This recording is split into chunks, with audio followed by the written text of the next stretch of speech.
सबसे पहले बात करेंगे कौमी असम्बली का इजलास आज होगा। 11 नकाती एजेंडा जारी। 27वीं आईनी तरमीम की मंजूरी एजेंडे में शामिल। ओपोजिशन अपनी आईनी तरामीम भी ले आई। ओपोजिशन आईनी तरमीम अलग फहरिस्त की सूरत में पेश करेगी। ओपोजिशन ने अपनी तरामीम कौमी असम्बली सेक्रेटेरिएट में जमा करवा दी है। हुकूमत का ओपोजिशन के आईनी तरामीम 2/3 अक्सरियत से मुस्तरद करने का फैसला। मुस्लिम लीग नून के कायद नवाज शरीफ आज कौमी असम्बली इजलास में शिरकत करेंगे। नवाज शरीफ 27वीं तरमीम के हक में वोट कास्ट करेंगे। इसी पर मज़ीद बात कर लेते हैं। यासिर मलिक हमारे साथ मौजूद है। जी यासिर, बताएगा। देखिए, कौमी असम्बली इजलास का 11 नकाती एजेंडा जो है वो आज जारी कर दिया गया है। अब से कुछ देर बाद 11 बजे का टाइम है।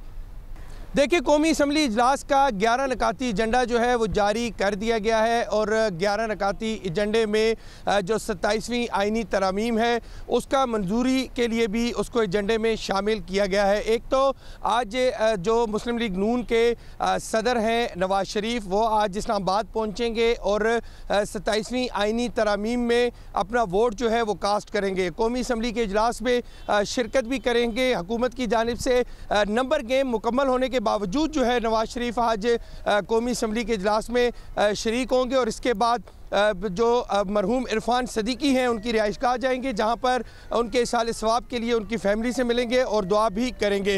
आज 11 जो है तरमीम अपोजिशन की जानिब से तैयार की गई हैं जो वो ख़ुद से लाना चाह रहे हैं, लेकिन हुकूमत ने ये प्लान बनाया है कि तमाम अपोजिशन की जो तरमीम होगी उनको यकसर मुस्तरद करवाया जाएगा और जिस तरह से उनको यकसर मुस्तरद करवाया जाएगा। बहुत शुक्रिया आपका।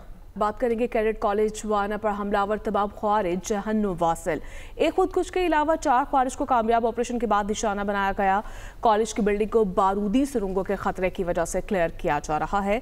कामयाब ऑपरेशन के बाद कैडेट कॉलेज के किसी भी तालिब इल्म या उस्ताद को कोई नुकसान नहीं पहुंचा। सिक्योरिटी ज़राए के मुताबिक कैडेट कॉलेज पर हमले के वक्त 525 कैडेट समेत तकरीबन 650 अफराद मौजूद थे। कैडेट्स की जानों की हिफाजत के पेश नज़र ऑपरेशन निहायत एहतियात और हिकमत अमली से किया गया। गुज़श्ता रोज अफगान ख्वारिज ने कॉलेज के मरकजी गेट से बारूद से भरी गाड़ी टकरा दी थी। धमाके से कॉलेज का मरकजी गेट गिर गया। करीबी इमारतों को भी नुकसान पहुंचा। वाना कैडेट कॉलेज पर हमला करने वाले खवारियों का ताल्लुक अफगानिस्तान से बताया गया है और हमलावर टेलीफोन पर वहीं से हिदायत ले रहे थे। इस्लामाबाद कचहरी में धमाके के बाद रेड जोन में सिक्योरिटी के सख्त इंतजाम। इस्लामाबाद हाई कोर्ट और अतराफ में security high alert. Chief justice Sarfaraz Dogar ने मरकजी गेट पर रुककर सिक्योरिटी का जायजा लिया। चीफ जस्टिस सरफराज डोगर की हाई कोर्ट के दूसरे गेट पर भी पुलिस की गाड़ी खड़ी करने की हिदायत। इस्लामाबाद हाई कोर्ट के बाहर किसी भी गैर मुतल्लिका शख्स को खड़े होने की इजाज़त नहीं दी जाएगी। Chief justice Lahore high court Aliya Neelam के अहकामात पर अमल दरामद। इस्लामाबाद कचहरी के बाहर खुदकुश हमले के बाद लाहौर हाई कोर्ट की सिक्योरिटी सख्त। हाई कोर्ट के खारजी और दाखिली रास्तों पर पुलिस के इजाफी जवान तैनात। वकला और साइलिन की मुकम्मल चेकिंग के बाद अहाते अदालत में दाखिल होने दिया जा रहा है। लाहौर की इंसदाद दहशतगर्दी अदालत में भी पुलिस की इजाफी नफरी तैनात की गई है। इस्लामाबाद की जिला कचहरी के बाहर खुदकुश धमाके के बाद सिक्योरिटी इकदाम सख्त कर दिए गए हैं। दाखिली रास्तों पर मौजूद नाकों पर गाड़ियों की जामे तलाशी ली जा रही है। आदिल तनौली इस्लामाबाद से हमारे साथ मौजूद हैं। इस आदिल बताएगा क्या मैयर्स लिए जा रहे हैं? आज देखें, गुज़श्ता रोज़ इस्लामाबाद में जुडिशल कॉम्प्लेक्स के बाद खुदकुश धमाका जो है हुआ है, उसके बाद इस्लामाबाद की सिक्योरिटी जो है वो सख्त कर दी गई है। शहर के तमाम दाखिली रास्तों के ऊपर जो है पुलिस की चेकिंग सख्त कर दी गई है। इस वक्त मैं मौजूद हूँ इस्लामाबाद का मेन श्रीनगर हाईवे के ऊपर जो रेड जोन का दाखिली नाका है, वहाँ पर इसी तरह रेड जोन के अंदर दाखिल होने वाली तमाम गाड़ियों की पुलिस की जानिब से सख्त चेकिंग की जा रही है और उसके बाद दाखिले की इजाज़त दी जा रही है, क्योंकि शहर के तकरीबन 23 के करीब दाखिली रास्ते हैं और तमाम दाखिली रास्तों के ऊपर इस्लामाबाद पुलिस की नफरी जो है वो तैनात की गई है। इसी तरह अगर शहर की सरकारी इमारतों की बात की जाए या पार्लियामेंट हाउस या अदालतों की, तो वहाँ पर भी पुलिस की इजाफी नफरी तैनात की गई है, क्योंकि गुज़श्ता रोज़ जो वाक़या इस्लामाबाद की जुडिशल कॉम्प्लेक्स के बाहर पेश आया तो उसके बाद ही फौरी तौर पर IG इस्लामाबाद की जानिब से इस्लामाबाद की सिक्योरिटी सख्त करने की हिदायत जारी की गई। तो आज उसी तनाज़र में, क्योंकि अभी ड्यूटी का औकात है, अदालतों का वक्त है और इस वक्त में तमाम दाखिली रास्तों के अलावा जो अदालतें हैं शहर की, वहाँ पर भी सिक्योरिटी की इजाफी नफरी तैनात की गई है। और जो दाखिली पॉइंट्स हैं, जिस तरह के मुख्तलिफ नाके हैं, जिस तरह के फैज़ाबाद का मकाम है, श्रीनगर हाईवे के ऊपर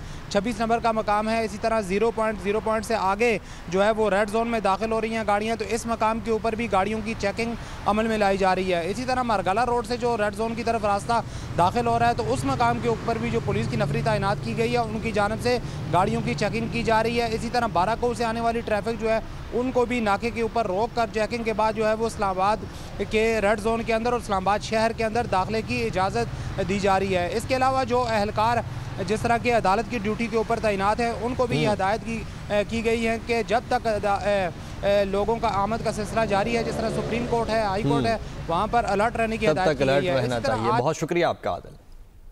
खैबर पख्तूनख्वा में अमन अमान की सूरत हाल। अमन जरगा आज होगा। जरगे में वज़ीर आला Suhail Afridi, governor Faisal Karim Kundi, opposition leader doctor Abadullah, ANP, JUI, Jamaat Islami, Qaumi Watan party समेत दीगर सियासी जमातों के कायदीन शिरकत करेंगे। ज़िशान काका खेल पेशावर से हमारे साथ मौजूद हैं।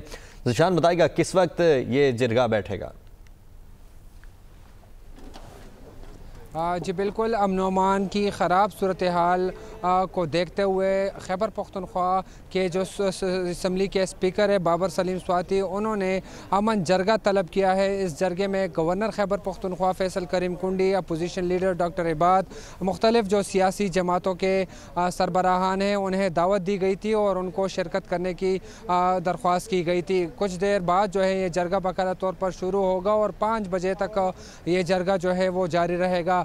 इसमें न सिर्फ सियासी जो कायदीन हैं वो शिरकत करेंगे, बल्कि पुलिस हुकाम और इस तरह चीफ सेक्रेटरी और दीगर जो मुतल्लिका इदारों के हुकाम हैं वो भी शिरकत करेंगे। इस जरगे का मकसद यही है कि अमन अमान के हवाले से गौर किया जाए कि कहाँ पर मसाइल है और किस तरह देरपा अमन का क़याम जो है वो यकीनी बनाया जा सकता है। बताया जा रहा है कि इस जरगे के जो मिनट्स है वो बाकायदा तौर पर न सिर्फ वफाकी हुकूमत, मुतल्लिका इदारों को असाल किए जाएंगे, बल्कि AFS कमेटी के सामने भी रखे जाएंगे और इस जरगे के बाद जो फैसले हुए हैं उस पर कोशिश की जाएंगी कि अमली तौर पर इस पर इक़दाम किए जाए और अमन अमान का क़याम अमल में लाया जाए।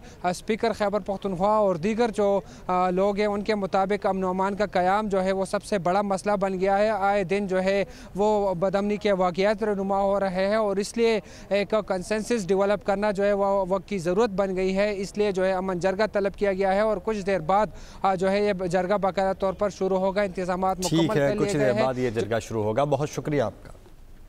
सिंध रेंजर्स और CDD की कराची के इलाके शेरशाह में मुश्तरका कार्रवाई।